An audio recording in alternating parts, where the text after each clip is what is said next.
Okay, hi, my name's Barbara Gonzalez, and I'm doing my uh, interview for the project. What is your full name and where were you born? Juan Carlos Cifuentes, and I was born in Lima, Peru. Okay, now describe the neighborhood or community you grew up in. Uh, it was, I would say, middle class type neighborhood. A lot of kids in the neighborhood. It was a newer neighborhood back then, and there was a park in front and also a church. So it was a lot of children in the neighborhood that we were able to play with, and our cousins and aunts and uncles lived pretty close. So we were pretty tight knit community there. What music do you like, and what does music influence your your life? And do you have a favorite song? Oh wow! Well, I actually have a lot of uh, genres that I like. I mean, I like music in Spanish, English. I like a little bit of everything because I grew up here. So I even like country. Not too many people know, but I like country. So I like country. I like the old rap, like from the '80s, '90s. I like uh, I like salsa, I like merengue. I like some of the also the '80s, '90s pop in Spanish, also in English. Favorite song? I don't know. I mean, it just varies. But I guess a favorite song right now is a country song from George Strait. I forgot the name of it right now, but it's Honky Tonk something. It's okay. It's from his new album. Okay, perfect. How did your family celebrate holidays, and do you have any favorite memories? In Peru or here? You can do both. In Peru, holidays, Christmas. It was kind of strange back then because it was traditions in Peru where we celebrated Christmas Eve, where the kids went to sleep early, but the parents would stay up and have like a party pretty much. We waited for Santa Claus, and then back then we didn't have Christmas trees, at least at our house, because it wasn't, you couldn't buy Christmas trees at the grocery store.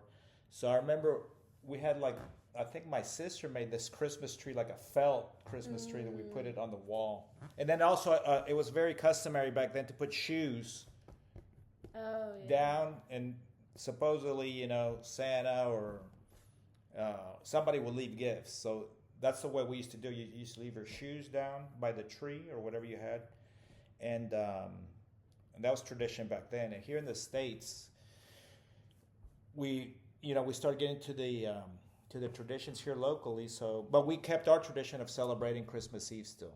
I know here a lot of times they celebrate Christmas Day, but we still do the tradition to celebrate Christmas Eve, and basically have dinner that night and then open the gifts like at midnight. That's what we used to do it. Perfect. Do you have any siblings, and what are their names? Yes, I'm the youngest of five. So oldest is Luis Alberto. He's 8 years older than me. Then Roxana, um, Jorge Antonio, Marissa, which is also my wife's name, and me. So there's five of us total. And could you tell me about them, like each one? Well, okay. It can be brief. Okay, my oldest brother Luis, he lives here in Richardson. He went to SMU. He's in international business, and actually that's the reason I started, got my degree in international economics also, because I liked what he did. Then the second one is Roxana.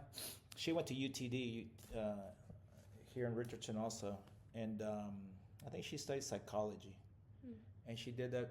She worked for American Airlines for a long time, and now she's working. She kind of shift careers past, I guess, and now she's working at a clinic, more like helping, more like a volunteer, but still a job. Yes.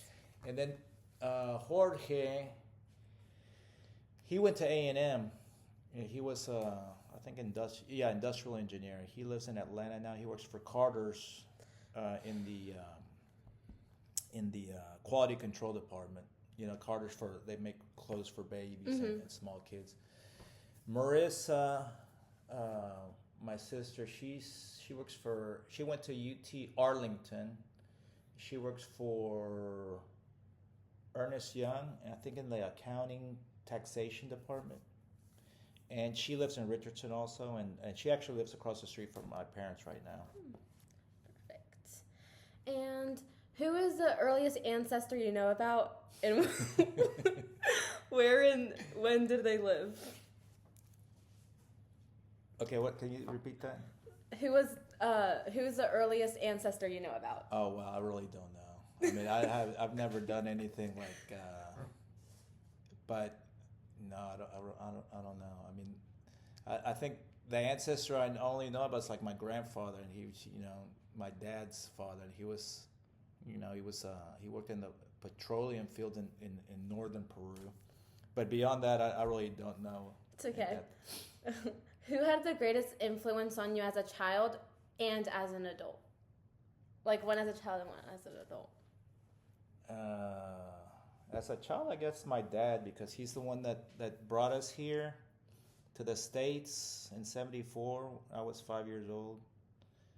And I saw the way he adapted to the culture here, and he actually, made us to learn English. We didn't go to like a school that had English as a second language. We just went straight to public schools in Richardson, and there was no class or to learn English. So we were kind of just forced into it, which was good. It turned out to be really good. And then growing up, I guess now I had one boss when I graduated from Tech that was really good. He taught me a lot. His name was what was his name? Jorge Rincon. He was a really good boss. What were you like growing up? Like, what were your interests and like who are your friends? What was I like? Yeah. I always had a good group of friends that I hung out with, and matter of fact, I still hang out with a bunch of them that from in elementary school. A lot of us carried on to middle school, but most of my close friends are still from middle school now. I mean, it's been over. It's been a while, but a lot of my good friends are still from middle school and high school. But what was I like? I would say I was outgoing, and I always had, and back then you used to go out and play a lot. So we always used to go out and hang out at somebody's house and go do things, either play football or soccer or whatever. I mean, we just always hanging out. How has the world changed since you were young, and how has your profession or community changed? Wait a second. The first one. The first one was, how has the world changed since you were young? Oof, it's changed a ton.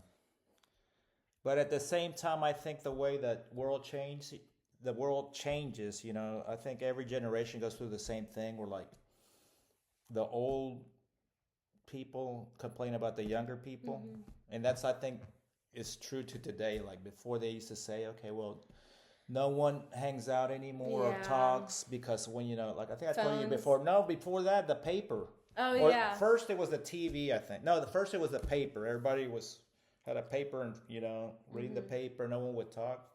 And then it was the TV.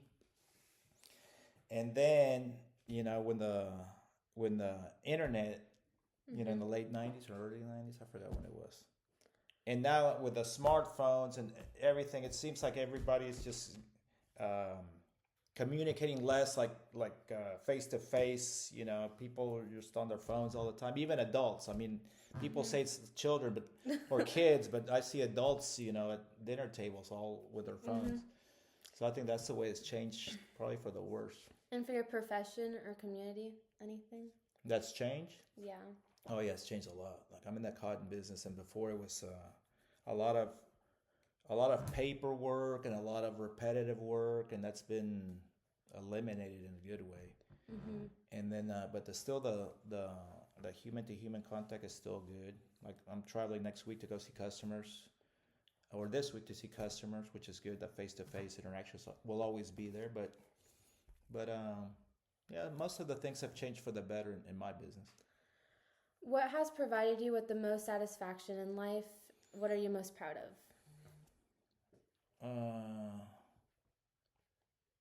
Like personal, professional, just in general. Anything. Personal, professional, whatever. Personal, my family. Gives me great joy to see our son, growing up and being a good person and student and son. He doesn't have any siblings, so I can't say brother, but grandson, friend. Mm-hmm. And what was your first job? How did your career or job skills change like over the years? But my first professional job, or just any job? Because I used both. to mow lawns. What was your first job? Just like not professional. First job was mowing lawns. Like in 7th grade, I had a buddy that had his own lawn service, so I helped him in the summer, and then I started. After that, like where I got a paycheck was at the grocery store, just bagging groceries, and then I got moved up to the produce department, which was a big deal. And then professionally, after I graduated, I worked for this company called MCI, which was long distance service carrier back then, and I hated that job. Why'd you hate it? Because it was one of those things that, like the boss, we'd have to ask for permission to go to the restroom, and we had to like put on the computer, like what time we left, and it was like a big clock ticking. Wow. And it was just, and so too much control. So I didn't like that job at all. Okay. What was school like for you? And did you have a favorite teacher? What classes did you like? What classes did you not like? Let me see. Elementary school, I had a teacher that was really nice, Miss Brown. She was my English teacher, I think. Yeah, English teacher, and she was really, really nice. And that's why it made me like the English classes. After that, I did well. And then math, no, I didn't. You didn't like math? I didn't like math till I got to junior college, because I really didn't understand it till I got to junior college. I had good professors, and made me like it even more.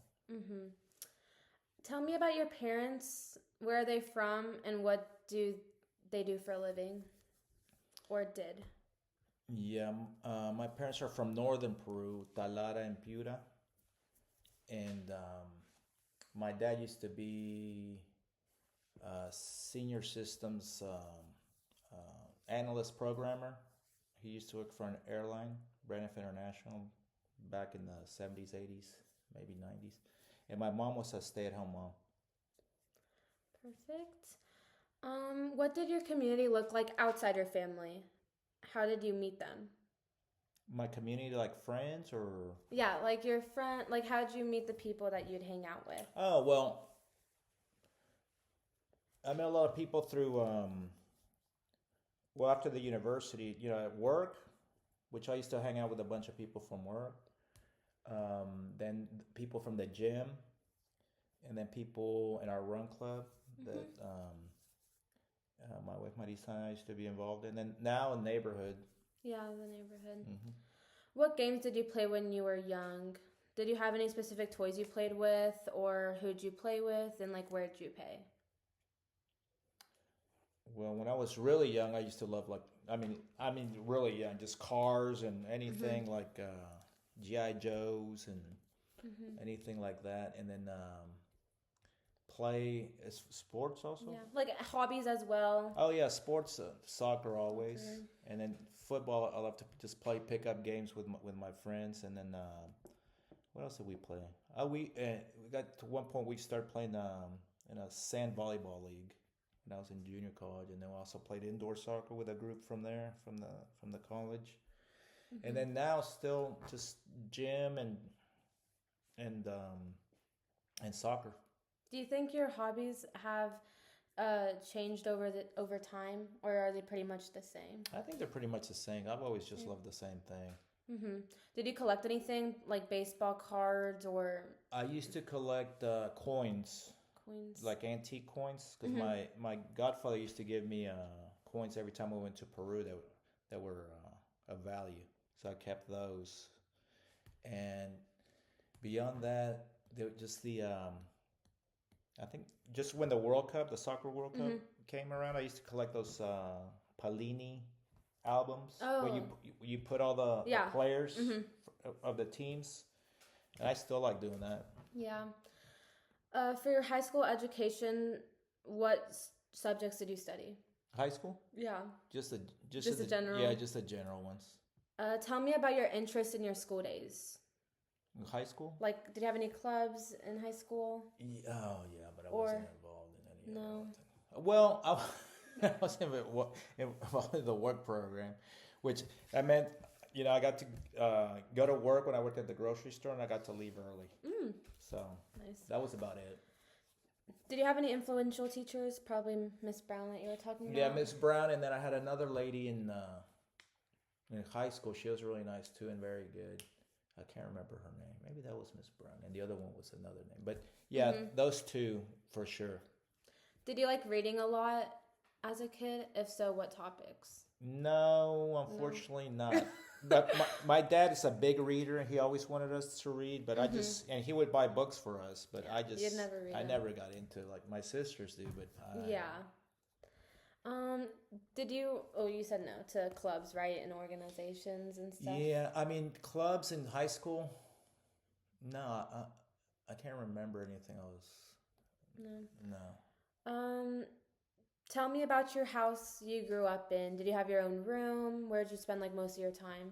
The house I grew up here in Dallas, I shared a room with my second brother. Well, my brother, the closest in age to me, and what else? Would you spend most of your time like in your room or like in the living room? Oh, in my room. Your room. Yeah, because I had like a little desk to study, and so I would just hang out there, and Yeah. because there was 5 of us, so it was that's the only space I had. Did you move to another home while growing up? No. No. We lived in that house forever, and my parents still live in that house. When we moved from Peru to Dallas, they still live in the same house in Richardson. What were meal times like in your family? Did you have like specific meal times? Yeah, it was usually like around 6 o'clock. 6 o'clock. 6 o'clock, because my dad would come home, so it's 6:30, 7ish maybe. Did you have any traditional meals growing up? Oh yeah, a lot of Peruvian meals. That's all my mom cooked was Peruvian dishes. So it was like chicken and rice, then the steak with noodles, lomo saltado. I don't know if you've heard of that. It's like a sautéed steak, like with a wok with French fries and onions and rice. A lot of typical Peruvian dishes. Ceviche. What? Who cooked the food usually? Oh, my mom. Your mom. Yeah, And my dad didn't cook. who cleaned up after meals? My mom. Your mom as well. Did you have any pets at all? Yeah, we actually had a lassie. What's that? It's like Is it breed? yeah, it's you don't see them too often now, but there used to be a show back then called no, I'm sorry, it's not a lassie, it's a collie. What is that? Have you seen the collies? Okay, there used to be a show called Lassie, and it's like let me show you a picture, but it's really cute, like a sheepdog. It's like orange and white colors. Anyway, our dog's name was Lady. We brought her from Peru when she was just a puppy. Oh wow. So she grew up here in Dallas. Did anyone specifically take care of the dog, or was it like everyone? All the kids, yeah. All the kids. How did your family get around? Did you have did y'all have one car? Did y'all have like multiple? We had one station wagon for a long time, and those station wagons were big. They're like they're 4 doors, right? Plus they had like a long bed in the back. Wow. And the door kind of opened like this. Like a lot of big families back then had those station wagons because you could. It was like 3 rows, so you could fit everybody. And, in yeah. there. Yeah. Oh, Okay. That kind of scared me. um, what kind of public transportation was available? So I guess like in Peru. Oh, in Peru, everything was Buses. buses, taxis, colectivos, which are colectivos are like small buses. Like, you know, they have the big buses where you can take like, I guess, 70 people, but And the they have the smaller colectivos are like the little vans Yeah. that can only take maybe 10. What sort of entertainment did you like? Did you like what did you listen to growing up? And like what TV shows did you watch? Or just things for entertainment in general? Oh, yeah. Well, back then, growing up, there used to be a lot of shows that it's not like now you can stream anything and watch it anytime. Before it was like programmed, like on This show comes on yeah, at that like specific at time. that specific time. So we would watch this show. It's kind of funny because my dad used to watch this show from I think it was England called the Benny Hill Show. It was kind I've never heard of it. it was like kind of like dark humor or adult humor, let's say. So we would watch like All in the Family, the Benny Hill Show, and then we have to go to bed. And then we also watch the Tonight Show, Oh, the yeah. Tonight Show with Johnny Carson. Mhm. And then later we would watch also like on Thursday nights was a big night where they used to show Friends. You've heard of Friends, Yeah, right? Friends. Friends, Seinfeld, ER, and a bunch of shows. So Thursday night used to be the big night. You know, if we didn't have anything, we'd definitely get home by that time to watch the shows because you couldn't record them. This was Yeah. before you could record them and everything. Also, extending on your first job, like what was a typical work day usually for your first job? So the grocery store, or yeah, you can do the grocery store one and then also the Professional. the one. professional one. Yeah. Grocery store, it was I like because when I was in high school, I got there at 3. I think I worked 3 to 9 or 3 to 10, and so I would. It was kind of like the second shift. So the guy would unload everything or just restock everything, and so I would just have to go make sure that everything was stocked again Yeah. and get it ready for the next day and just clean up. And by that time, there was really not that many people in the grocery store. The second job, or my first professional job, it was just regular 9 to 5. So you actually went, got in at 9, you clock in. You used to get breaks back then. So you get like a smoke break if you smoke. And then you have lunch an hour, and then you leave by 5. So Yeah. just regular stuff. How long did you have both jobs? Like, how long did you have your first job? The for grocery store, I worked there, let me see, like 10th grade till I went to, 10th grade, 11th, 12th, and then 2 years, like 5 years. both? 5 years. 5 years at the grocery store. When I was going to junior college, I worked there. And even when I came back from like Christmas or Yeah, summer like break, seasonal. yeah, I used to go back and work one because I had a really cool boss. He goes, "Hey, Juan Carlos, whenever you come back, just I'll hire you. Just come back." And because I already knew all the process and Yeah. everything and everybody, so it was good. And then, did you learn any lessons? From which one? Both. Both. That one, yeah, to be on time, because my boss always said, okay, if you start at 9, you can't be walking in the doors at 9. I want you on the floor at 9, so you need to Right. get like 15 minutes before. And then the lesson, the other one, the lesson on the first professional job was like attention to detail, like even like emails you sent out, things they asked you to do, just make sure you do it right the first time, because otherwise, if you mess up, you have to keep doing it. It just wastes time. So it's just better attention to detail and everything. Did you attend college? And tell me about your college years. I did. I went to Texas Tech University. I transferred from Richland College. I did 2 years Richland College. I did enough hours to transfer to any Texas school really with certain GPAs. But I chose Texas Tech. I studied international economics, and I loved it there. I mean, I met a lot of. I had a lot of friends already going there from high school, but then I met a lot of friends while I was there. International students, a lot of international students as well. Did you belong to any influential clubs or organizations? I I belonged to the Latin American Student Association, which was called AELA back then, Asociación de Estudiantes Latinoamericanos. And there was, like I said, it was all international students. And the reason I joined them is because I used to see them play soccer every Friday by the gym, and I was like, I have nothing to do. So I went over there to talk to them, see if they were just having pickup games. So I started going every Friday, and then I just started hanging out with those guys. And I got involved with a group where this guy asked me to run with him. He was going to be president, somebody else vice president, and I got picked for social chairman. Oh. It was fun. How long were you in the club for? All 4 years? Well, the 3 years that I was there. 3 years. Yeah. How did you decide to go there, to Tech?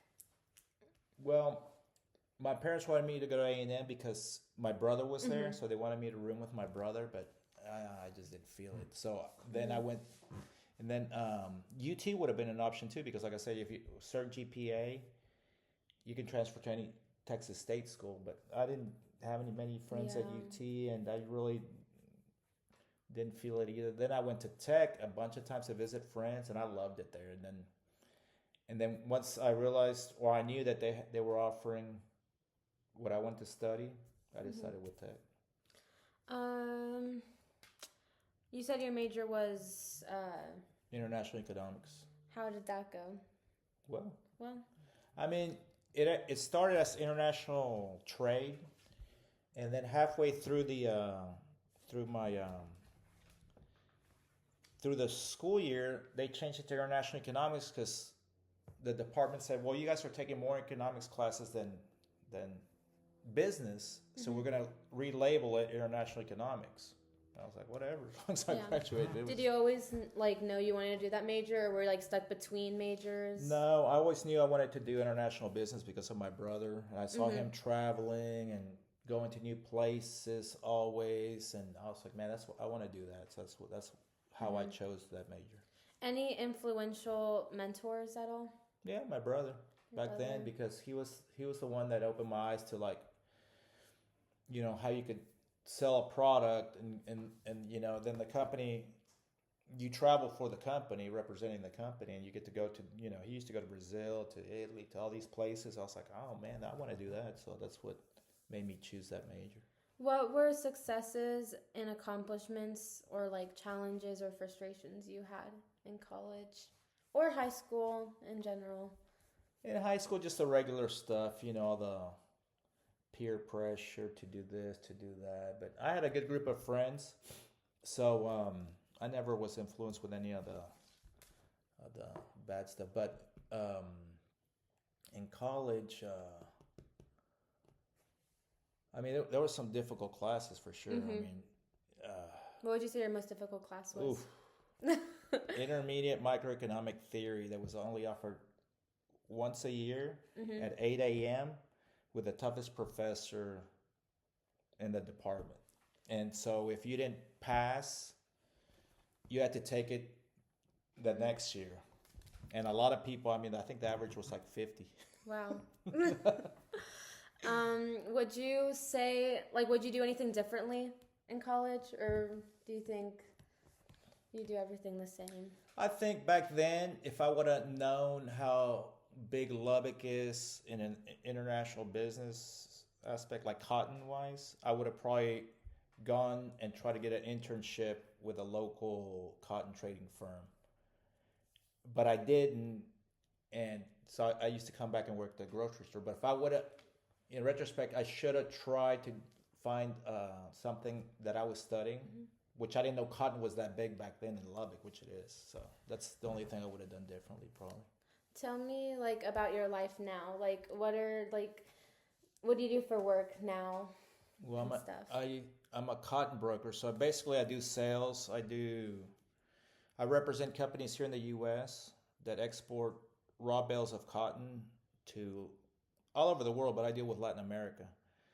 That they make yarn with that cotton to make T-shirts, sweatshirts, jeans, and my major markets in Latin America is Guatemala, Peru, Honduras, Ecuador, and I've been doing that since 2008.